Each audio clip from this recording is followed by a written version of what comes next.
স্ক্রিনের উপর একটা প্রশ্ন দেখা যাচ্ছে, তাই না?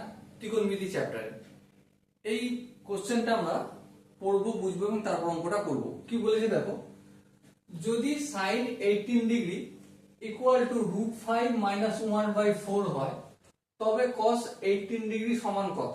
ওকে, এই প্রশ্নটা আনসার করার আগে আমরা ত্রিকোণমিতি সম্বন্ধে যে কনসেপ্টগুলো আলোচনা করেছি, ডিসকাস করেছি, তার একটা পার্ট নিয়ে আমরা একটু আলোচনা করব। ওকে, আমরা একটা জানি যে sin square theta plus cos square theta equal two কি হয়? 1 হয়। এটা আমরা জানি, হ্যাঁ জানি। তাহলে এখান থেকে দেখো sin স্কয়ার থিটাটা আমি বাম দিকে রেখে দিলাম, sin স্কয়ার থিটা থাকলো। এবার এই cos স্কয়ার থিটাটা সমানের অপোজিট দিকে গেলে কি হয়ে যাবে? 1, সামনে কি ছিল প্লাস চিহ্ন, তাহলে কি হয়ে যাবে? Minus cos square theta. এটা হয়। আবার এটাও করা যায় যে cos square theta equal to 1 minus sin square theta. Okay, এবার দেখো এখানে স্কয়ারটা রয়েছে, তাই না? স্কয়ারটা যদি সমানের অপোজিট দিকে নিয়ে যাই, স্কয়ারটা অপোজিট দিকে নিয়ে গেলে কি হয়ে যাবে? রুট হবে। তাহলে cos থিটা সমান কি? cos থিটা সমান under root of 1 minus sin square theta. এই সূত্রটাই আমরা কি করব? এখানে অ্যাপ্লাই করব যে cos theta equal to under root of 1 minus sin square theta. Okay, so আমাদের দেখো এখানে দেয়া রয়েছে কি? sin 18 ডিগ্রির মান দেয়া রয়েছে। সো আমরা কি করব? sin স্কয়ার থিটা করব। চলো এই sin স্কয়ার 18 ডিগ্রি করলাম। তাহলে বাম দিকটাকে যদি স্কয়ার করি, ডান দিকটাকেও কি করতে হবে? স্কয়ার করতে হবে, তাই না? হ্যাঁ, চলো তাই করি। তাহলে দেখো এটা হবে √5 মাইনাস 1 তার হোল স্কয়ার, আর নিচেরটারও স্কয়ার, তাহলে 4 এর স্কয়ার মানে 16। একবারে করে দিলাম। এবারে দেখো sin স্কয়ার 18 ডিগ্রির মান কি পেয়েছি? √5 মাইনাস 1/16, তাই তো? 16টা যেমন আছে রেখে দিলাম। √5টাকে যদি a ধরি আর মাইনাস 1টাকে যদি b ধরি, তাহলে a মাইনাস b তার হোল স্কয়ার সূত্র পড়ছে। হ্যাঁ ঠিক, তাহলে a মাইনাস b তার হোল স্কয়ার সূত্র কি? a square. a স্কয়ার মানে √5 square minus 2a into b plus b square. b square বলতে 1 এর স্কয়ার হবে। আশা করি এখানটা বোঝা গেছে। এবার ধ্যান দিয়ে লক্ষ্য করি, এখানে 16 যেমন থাকা তেমন থাকলো। এই রুট আর এই স্কয়ার ক্যান্সেল আউট হবে। হ্যাঁ, তাহলে কি হলো? 5 হলো। আচ্ছা, এখানে দেখো 1 এর স্কয়ার মানে কি? 1, তাহলে 5 প্লাস 1। আর এখানে দেখো মাইনাস 2 আছে, √5 আর 1 যদি গুণ করি কি হয়ে যাবে? √5 হবে। ওকে, আশা করি এই জায়গাটা প্রত্যেকের বোঝা গেছে।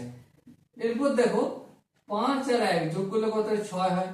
তাহলে 6 মাইনাস √5/16। এটা কি পেলাম আমি? sin স্কয়ার 18 ডিগ্রির মান পেলাম। ওকে, কিন্তু এটা কি নির্ণয় করতে বলেছে? না, নির্ণয় করতে কি বলেছে? cos 18 ডিগ্রির মান। আমরা cos থিটা মানে কি জানি? Under root of 1 minus sin square 18।